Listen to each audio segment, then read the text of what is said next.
नमस्कार। चलिए आज पैराबोला की दुनिया में एक बहुत ही तेज सफर पर निकलते हैं।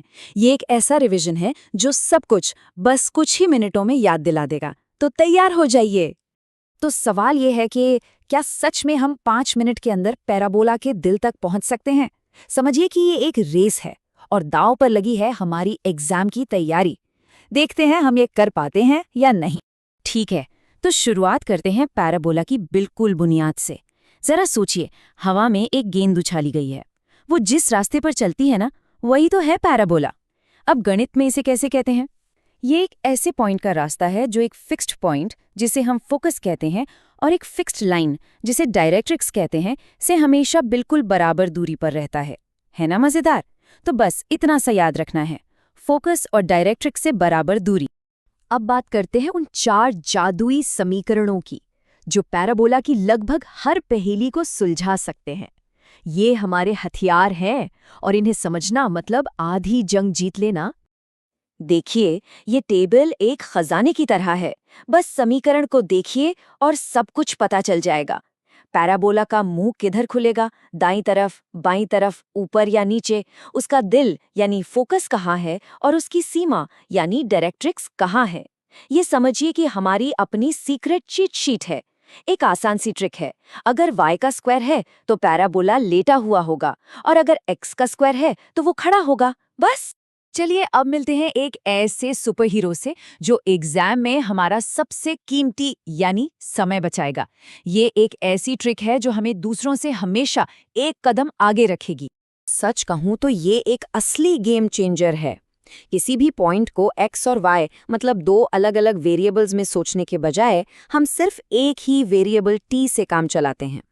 t की कोई भी वैल्यू रखिए और पैराबोला पर एक पॉइंट हाजिर। ये मुश्किल से मुश्किल सवालों को भी एक आसान सी पहेली बना देता है। और बिल्कुल यही वजह है कि टॉपर्स इस ट्रिक को इतना पसंद करते हैं। ये बिना किसी भटकाव के सीधे मंजिल तक ले जाता है। तो अब से पैराबोला का कोई भी सवाल दिखे तो सबसे पहले टी पॉइंट के बारे में सोचना है। अब एक ऐसे राज की बात करते हैं जो एग्जाम में अक्सर पूछा जाता है।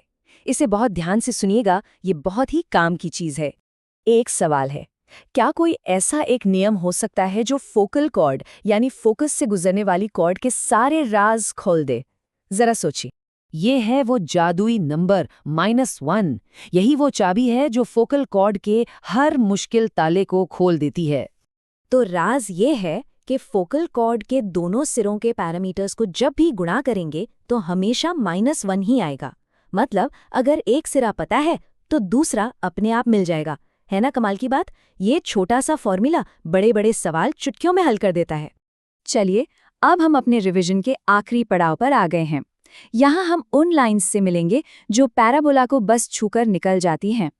तो ये 3 अलग अलग तरीके हैं एक पैराबोला को छूने वाली लाइन यानी टैंजेंट का समीकरण लिखने के। जैसा सवाल हो वैसा ही हथियार इस्तेमाल करना है।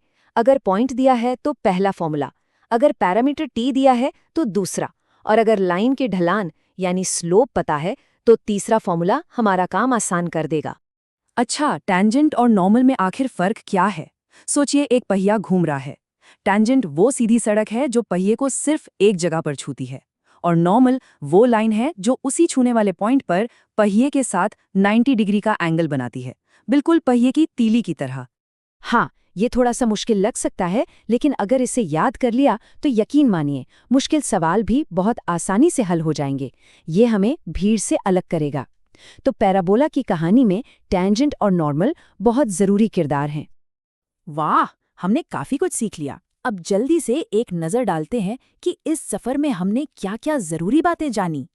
तो हमें क्या याद रखना है? बस ये 4 बातें, वो 4 जादुई समीकरण, प्रॉब्लम्स को आसान बनाने वाला टी पॉइंट, फोकल कॉर्ड का सीक्रेट यानी -1, और टेंजेंट के वो 3 रूप। अगर ये सब याद हैं तो पैराबोला के किसी भी सवाल का सामना करने के लिए हम पूरी तरह से तैयार हैं। चलिए एक दिलचस्प सवाल के साथ इसे खत्म करते हैं। गणित सिर्फ किताबों में नहीं है, ये हमारे चारों तरफ है। अगली बार जब किसी पुल को देखें या किसी को बास्केटबॉल खेलते हुए देखें तो एक पल रुककर सोचिएगा, क्या ये भी एक पैराबोला